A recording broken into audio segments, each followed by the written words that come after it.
Біз ел қатарлы қарапайым отбасы болдық. Үйде тек қыздармыз. Анам бар өмірін бізге арнады, ал әкем ол үнемі жұмыста. Ол бала тумады деп анама кінә артқан емес. Бірақ оның жоқтығы да, барлығы да біз үшін бірдей еді. Әкем 3-4 айлап, тіпті одан да ұзақ уақыт үйге келмейтін. Келген күннің өзінде бізбен көп сөйлеспейтін де, сырласпайтын. Біз анамыздың жылуына оранып, оның мейірімімен ғана өсіп өндік. Әкемізді жақсы көретінбіз, бірақ оның бізбен бірге болмауы жүрегімізде бір бос кеңістік қалдырды. Кейде ойлаймын, егер әкем үйде көбірек болса, біз мүлде басқаша болар ма едік деп. Бірақ тағдыр осыны бұйырды. Әйтеуір әкеміз бар, сол үшін де қуанамыз. Мен үйдің 3-ші қызы болдым. 2 әпкем және сіңілім бар. Үлкен әпкем мектеп бітіре сала алып қашудың құрбаны болды. Бәрі бір сәтте өзгерді. Бір түнде басымыз ауған жаққа босып кетуге мәжбүр болдық. Әпкем кеше ғана мектеп бітірген еді ғой, жап-жас, болашағы алда, оқу оқып, арманын жүзеге асыру керек болатын. Бірақ бәрі әп-сәтте құрыды. Анам шыдай алмады, ашуға булығып, әлі жас қой, оқуы керек, оны алып кетемін деп жанталаса қарсы болды. Әкем болса сабырлы әрі қатал. Кеткен қыз кетті, босаға аттап қойды. Енді оны жайына қалдыр, дастарханды жай, келген құдаларды күтеміз деп соңғы сөзін кесіп айтты. Анам жылап жүріп амалсыз көнді. Мен сол сәтте әкемді жек көріп кеттім. Әпкемнің біз үшін құны жоқтай көрінді. Әкемнің бізге деген мейірімі де, жанашырлығы да жоғын сол кезде түсіндім. Оның айтқан сөздері жүрегімді жаралады. Мен небәрі 15-те едім. Бой жетіп келе жатқан шағымда өмірдің осыншалық ауырлығын сезіну маған тым ауыр тиді. Әпкемнің бізден алшақтап, енді қайтып үйге оралмайтынын ойлап, жүрегім қанжылады. Оны сағындым. Жай ғана әпкемнің күлкісін, жанымда болғанын аңсадым. Бірақ енді оның бәрі өткен шақ болып қалды. Сол бір күн бәріміздің есімізде мәңгі қалды.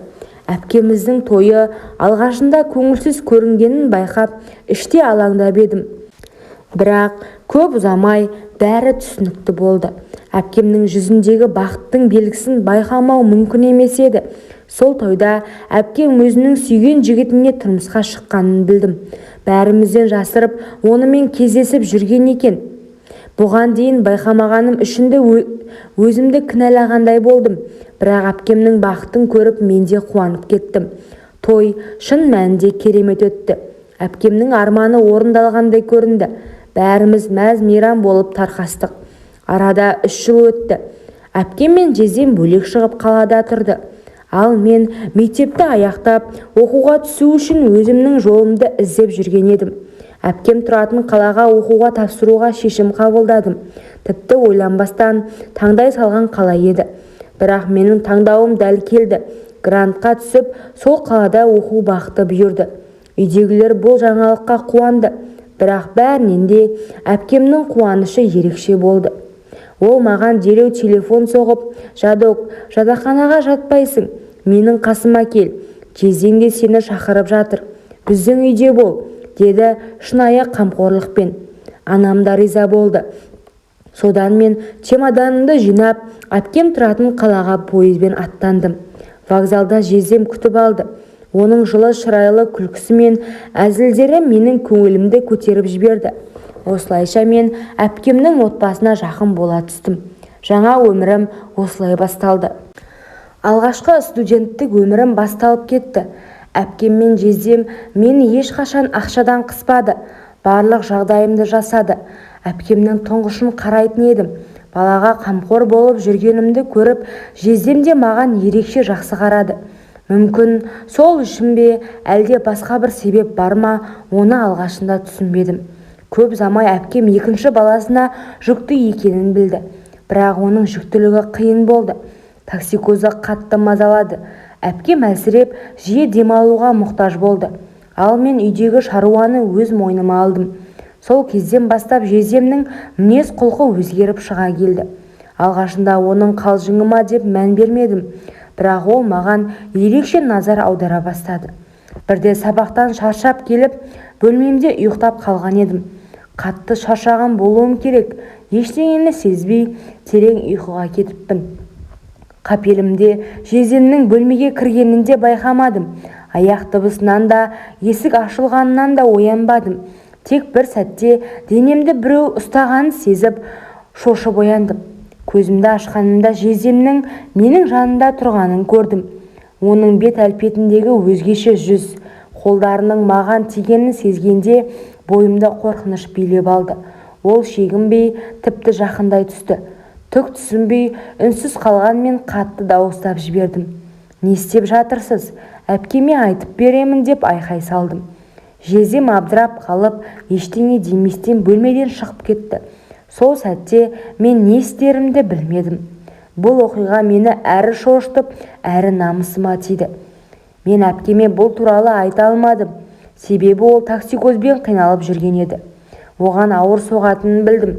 Бірақ бұл оқиға менің жездеме деген барлық сенімімді жойды. Бірақ менің жаным шатасып, сезімдерім араласып кетті.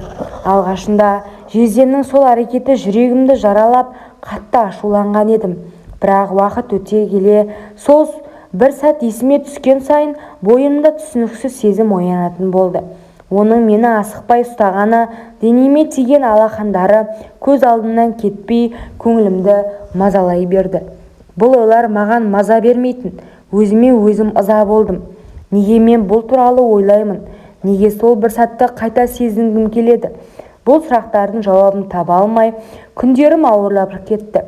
Бір жағынан бұл дұрыс емес екенін түсіндім, бірақ екінші жағынан жүрегім басқа нәрсені қалағандай көрінді.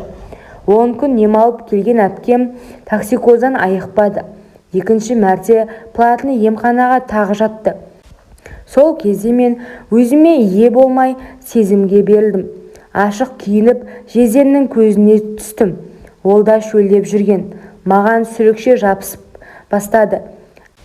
Әйелді қалай жасау керек екенін білетін тарлан ғой. Ауырғаны соншалықты айқайлап жылап жібердім. Ол мені жаным деп сүйіп барады. Енді жасама деп жыладым. Қатты ауырып жатыр. Астымда әбден қанмен бүлінген. Бірақ жездем бір нәрсе берді. Осыны ішсең қояды, кәні ішіп ал деп су әкеп ішкізді. Жарты сағаттан соң мен сорлы қайтадан бастап таңға дейін жездеммен болдық. Одан кейін бала көтермейтін нәрсені де жездем әкеп берді. Оқуымды бітіргенше жездем екеуміз махаббат болып жүрдік. Әпкем ештеңе сезбеді. Оқудың соңғы курсында қыз-жігіттер болып көлдің жағасына қыдырып бардық. Көбінің жігіті бар. Тек ол кезде ешқандай жігітпен жүрмедім. Тек жездемді жақсы көргенім бар. Көлік жағасында іштік жедік.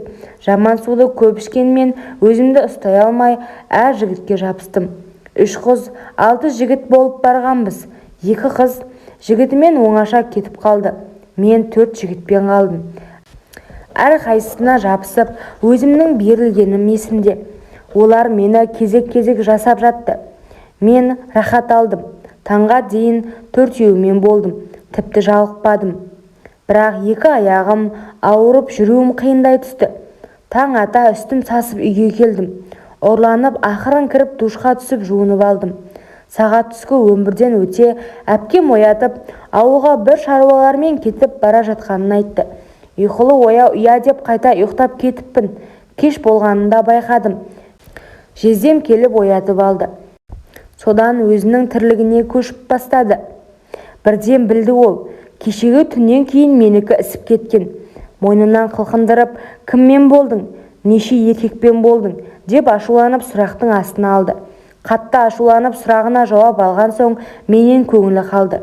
Үйден кет, сен аурусың, деп сол күні мені үйден қуып шықты. Сол күні далаға қалған мен группалас жігіттен көмек сұрадым. Ол қуанып, өздері тұрып жатқан пәтерге шақырды. Сол түні тағы да 4 жігітпен таңға дейін болдым. Солай 1 ай бойы әлгі еркектердің ермегі болдым. Ең аяғы ақша жасап, жеке пәтерге шығып, еркектерді қабылдап жүрдім. Қанша болсам да ешқашан тоймадым. Қазір жасым 30-да. Әлі күнге дейін қабылдап ақша жасап жүрмін. Бәрі менің жаман қыз екенімді біліп алған. Әлде қашан теріс айналды. Ал мен бұл қылығымды қоя алар емеспін. Қартайып келемін, отбасы құрғым келеді. Бірақ бір күні менімен болған еркектің бірі не қайнағам, не қайным болып шығып қалса не болар екен деп тұрмысқа шығуға қорқамын.